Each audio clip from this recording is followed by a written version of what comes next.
సుమన్ టీవీలో మీ business promotions కోసం ఈ కింది నెంబర్ను సంప్రదించగలరు.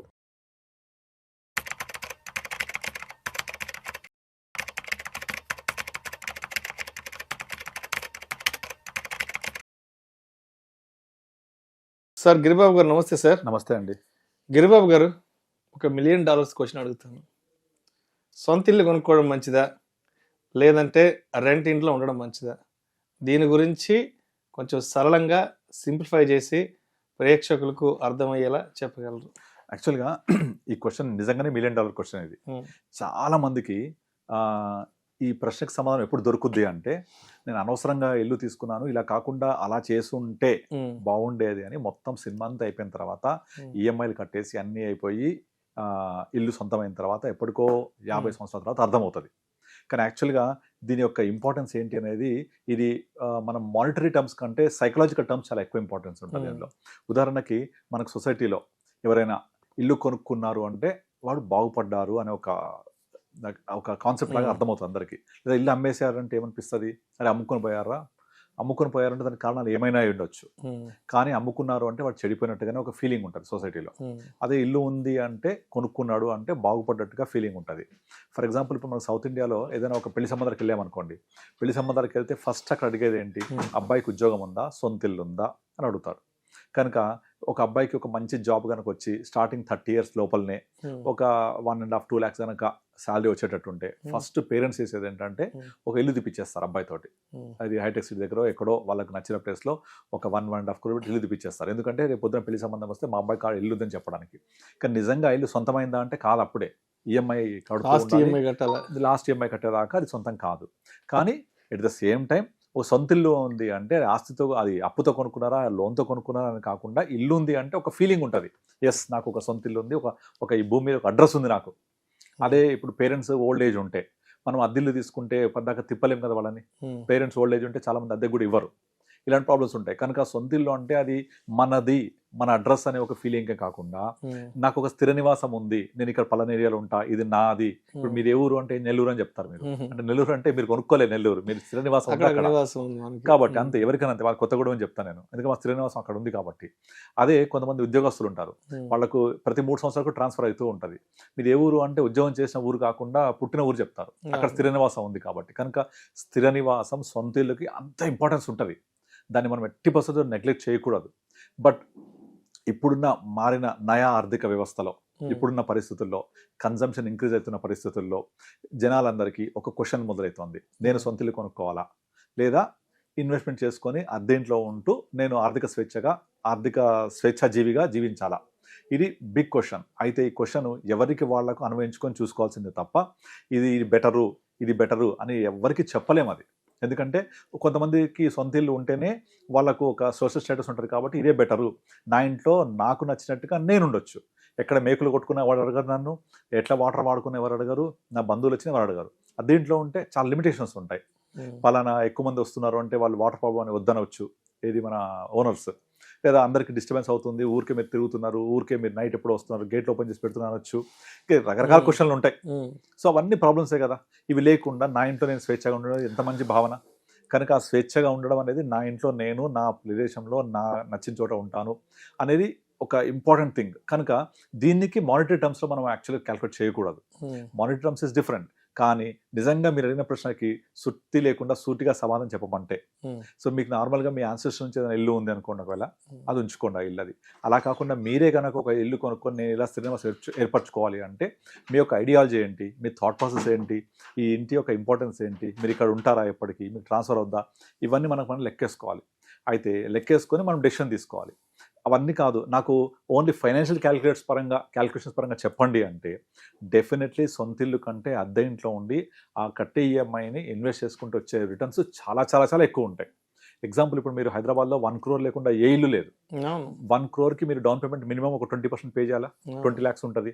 ఒక 1 crore పెట్టి ఇల్లు కొనుక్కుంటే దానికి రిజిస్ట్రేషన్, ఇంటీరియర్స్ అన్నీ చూసుకుంటే మన చేతికి వచ్చేప్పటికి ఒక గృహప్రవేశం అయిపోయిన తర్వాత 1,15-1,20 లక్షలు అవుతుంది. అందులో 20 లక్షలు మనం సొంతగా పెట్టుకుంటే ₹1,00,000 లోన్ ఉంటుంది. ₹1,00,000 లోన్కి మీరు 20 years టెన్యూర్ పెట్టుకుంటే హీనపక్షంలో ఒక 80-90 వేల నుంచి ₹1,00,000 ఉంటుంది.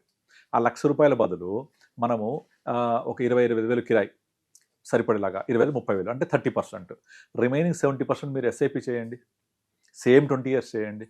మీరు 20 ఇయర్స్ తర్వాత మీరు మంత్కి 70,000 పే చేస్తే సంవత్సరానికి ఎంత పే చేస్తారు? ఆల్మోస్ట్ 8.4 lakh పే చేస్తారు. ఆ 20 ఇయర్స్ కలిపి ఆల్మోస్ట్ 1.7 crores దగ్గర పే చేస్తారు. 1.68 crore. ఈ 1.68 crore 20 ఇయర్స్ తర్వాత తక్కువ హీనపక్షంలో ఒక 8 కోట్లు అవుతుంది. నేను చాలా తక్కువ 10-12% చెప్తున్నాను. మనమే 1.68 crore పే చేస్తున్నాము. ఒక 5 times వేసుకోండి, 8 crores అయిపోయిందా? ఇంకా తక్కువ వేసుకున్న 7-8 crores మినిమం అవుతుంది కదా. కానీ మనం కోటి రూపాయలు పెట్టి కొన్న ఇల్లు సేమ్ 20 ఇయర్స్ తర్వాత 2 కోట్లు కూడా కాదు కదా.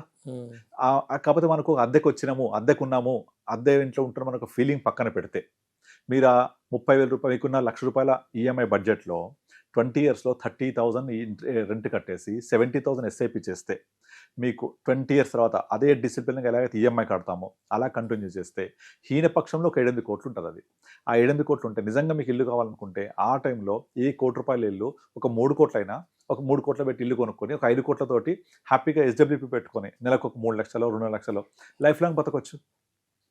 అలా కాకుండా మీరు 20 ఇయర్స్ పాటు మీరు ₹1,00,000 ఈఎంఐ కడుతూ పోతే మీకు 20 ఇయర్స్ తర్వాత ఇల్లు మాత్రం సొంతం అవుతుంది. ఈ అసెట్ బిల్డప్ కాదు. ఇప్పుడు ఏమైంది, ఒక 8 crores వచ్చింది కదా, ఓ 3 crores అయినా పర్వాలేదు తీసేసి ఒక ఇల్లు తీసేసుకొని రిమైనింగ్ 5 crores మ్యూచువల్ ఫండ్స్లో అలాగే కంటిన్యూ చేస్తూ సిస్టమాటిక్ విత్డ్రావల్ ప్లాన్లు తీసుకుంటూ వెళ్తే హీనపక్షంలో 7% వేసుకున్నా మీకు 2.75-3 lakhs వచ్చేస్తుంది. అటు రిటైర్మెంట్ ప్లానింగ్ అవుతుంది, మీకు 20 ఇయర్స్ తర్వాత సొంత ఇల్లు కూడా వస్తుంది. కాదు నాకు అప్పుడు వస్తే కాదు ఈ ముందు నుంచే కావాలి అంటే మాత్రం ఇది రాదు, రిటైర్మెంట్ ప్లానింగ్ జరగదు. కనుక మీకు నిజంగా మానిటరీ టర్మ్స్లో క్యాలిక్యులేట్ చేయండి. This is the best one. మీకు అదే ₹1,00,000 బడ్జెట్ మారట్లేదు, ఈఎంఐ కట్టే బదులు స్ప్లిట్ చేసి కట్టమని చెప్తాను నేను. అలా స్ప్లిట్ చేసి కట్టడం వల్ల ఏమవుతుంది, 30,000 రెంట్, పోనీ రెంట్ అంతే ఉండదు కదా, పెరుగుద్ది కదా, పెరగచ్చు. కావాలంటే మీకు ఇన్కమ్ పెరుగుతుంది, కొంచెం 30-40 వరకు వెళ్ళండి. ఎస్ఐపిని 70-60 చేయండి. అలా తీసుకున్నా కూడా మీకు 6 నుంచి 7 కోట్లు ఎక్కడికి పోదు. ఇవన్నీ 12% క్యాలిక్యులేషన్ చెప్తున్నాను. ఇంకా బెటర్ అడ్వైజర్ ద్వారా వెళ్ళి మొత్తం 15%, 16% రిటర్న్ జనరేట్ చేయగలిగితే you can make more than 8-10 crores also. Okay, ఎందుకంటే ₹15,000 15 సంవత్సరాలకి ₹1 కోటి అయింది. నాకు తెలుసు ఆ విషయం.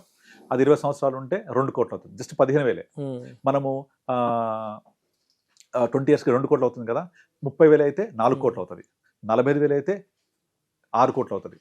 60,000 అయితే 8 కోట్లు అవుతుంది. 8 కోట్లు జస్ట్ 60,000 ప్రకారం చెప్తున్నాను. బట్ 70,000 ప్రకారం చూసుకుంటే 9.5-10 కోట్లు అవుతుంది ఈజీగా. ఇంకా నేను 6-7 crores చెప్తున్నాను. ఇంకా తక్కువ 12%, 11%, 10% క్యాలిక్యులేట్ చేస్తున్నాను. మీరు 15 వేసుకున్నారంటే ఈజీగా 10 crores టచ్ అవుతుంది. ఇమాజిన్ మీ దగ్గర 20 ఇయర్స్ తర్వాత ఒక ఈఎంఐ కట్టిన ఇల్లు కంటే 10 crores చేతిలో ఉంది. 20 ఇయర్స్ మాత్రమే ఇల్లు మీ దగ్గర లేదు, అంతే కదా. ఆ 20 ఇయర్స్ తర్వాత ఆ 10 crores 8 crores నుంచి ఒక 3 కోట్లు పెట్టి ఇల్లు కొనుక్కోండి. ఓకే, ఆ 5 crores మీకు లైఫ్ ప్లానింగ్ చేసుకోండి, రిటైర్మెంట్ ప్లానింగ్ లాగా బెటర్గా ఉంది కదా. సో అట్లా మనం కనుక మానిటరీ టర్మ్స్ చూసుకుంటే డెఫినెట్లీ ఈఎంఐతో కొనే ఇల్లు కంటే మనము నార్మల్గా ఒక ఎస్ఐపి చేసుకొని అదే ఈఎంఐ కడుతున్నట్టుగా 20 ఇయర్స్ తర్వాత ఆ మనీ డివైడ్ చేసుకోవచ్చు. అప్పుడు కూడా సొంత ఇల్లు వస్తుంది మనకు. బట్ ఈ 20 ఇయర్స్ పాటు అద్దెంట్లో ఉండాల్సి వస్తుంది. పర్వాలేదు, మనం ఎక్కడ సెటిల్ అయితే అర్థమైందిగా మనకు 50 ఇయర్స్ తర్వాత అర్థమైనప్పుడు అక్కడే నచ్చిన చోట కొనుక్కోవచ్చు. అండ్ ఇంకొకటి, చాలా మందికి నేను ఆల్రెడీ కొనేశాను ఇప్పుడు ఎట్లా అని ఫీలింగ్ ఉంటుంది. వాళ్ళు ఏం చేయొచ్చు అంటే వాళ్ళ దగ్గర 20 ఇయర్స్ పాటు కట్టాలి ఈఎంఐ అనేది ఫీలింగ్ ఎంత ఇబ్బంది పెడతారంటే 20 ఇయర్సా నేను కట్టాలా ఇది. అప్పుడు ఏం చేస్తారు వాళ్ళు, 20 ఇయర్స్ కట్టకుండా నెక్స్ట్ 8-10 ఇయర్స్లో క్లియర్ చేయాలని ఇక 10 ఇయర్స్ పాటు వేరే ఎటువంటి ఖర్చులు ఉండదు.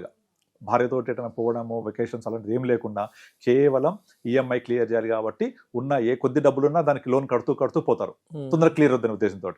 సో 10 ఏళ్ళది 9 సంవత్సరాలు క్లియర్ అయిపోతుంది, 9-10. అలా కాకుండా ఆ ఎక్స్ట్రా అమౌంట్ని ఇన్వెస్ట్ చేయండి.